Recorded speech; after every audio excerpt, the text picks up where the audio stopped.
believe in ghosts. They're all around us right now, and I'm terrified of them. But I was not a believer in spirits in the past. All of these only existed in my mind, in my imaginations, never in reality.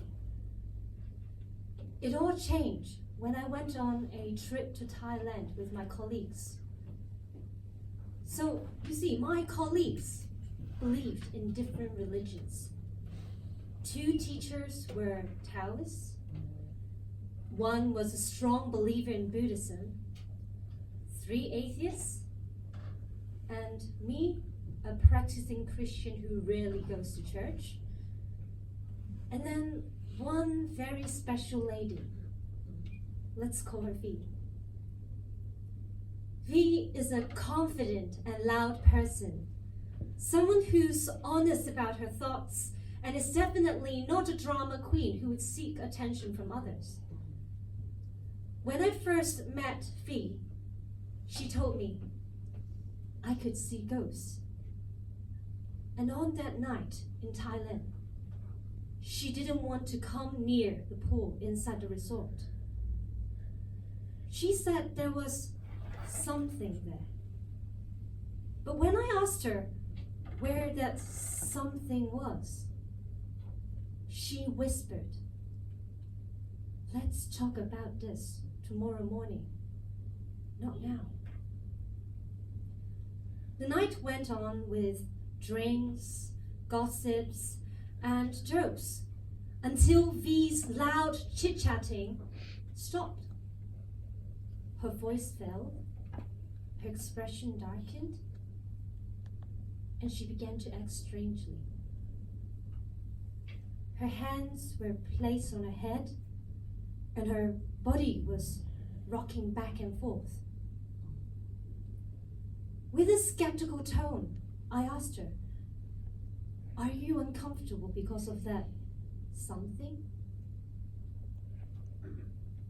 And she gave a weak yes, but added, "Don't talk about it.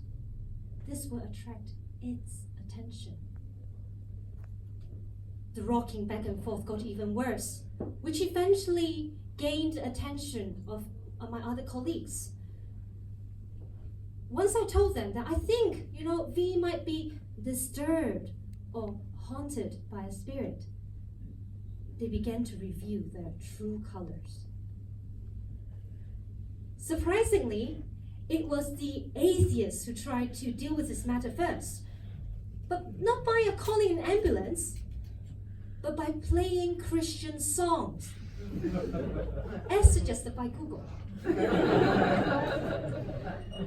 Okay, I was expecting to hear something like, "Amazing grace, how sweet the sound," something like that. But instead, I heard something like, "Have a jolly, jolly Christmas. It's the best time of the year." I mean, obviously it did not work. So the Buddhist stepped in. She took out this wooden bead bracelet and explained it's some kind of a protection charm against negative energy. And she put it on V. V, for a very brief moment, seemed to slow down on her rocking back and forth. But the effect didn't last long. Her hand was slightly twisted, starting to twist in this angle that I don't believe I could achieve. And then her eyes were slowly rolled back to the wides. And she needed 3 people to hold her still. 1 holding her from the back like this, and then 2 grabbing onto her limbs to avoid her from hitting her head towards the corner of the bed. I was one of those grabbing onto her limbs. She said one of the things we did kind of worked, but she refused to tell us what the thing was.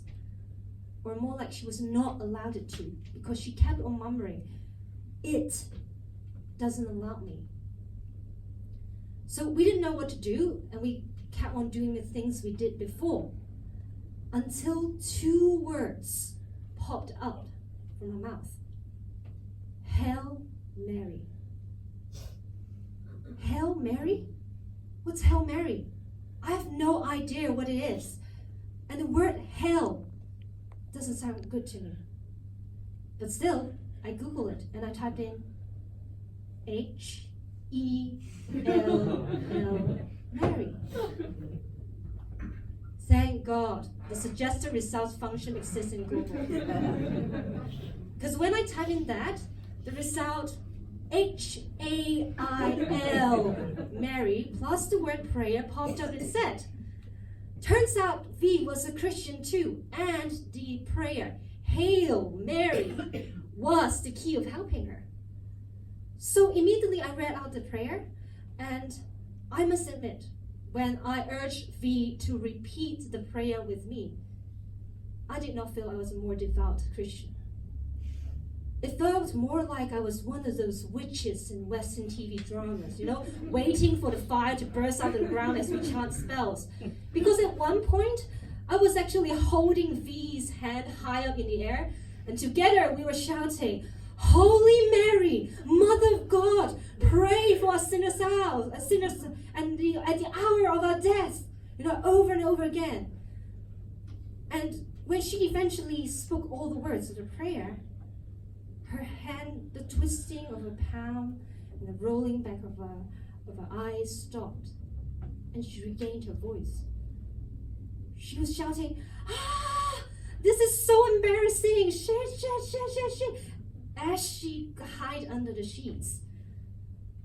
That's when we knew our V was back. I didn't invite my colleagues to the show tonight, because to them, I acted like I was excited, curious, and unafraid. But in truth, it left a mark on me. Knowing that I am not truly alone when I'm in a dark, empty room scares me. The feeling of being observed by beings that I can't see frightens me. But I know it's so important to face one's fear instead of avoiding it. So by telling you these stories, it's also admitting that it's true, it happened. And it's also telling you, all of you, no matter humans or something else, that I acknowledge your existence. And I pray that I can find the right way to coexist with all of you.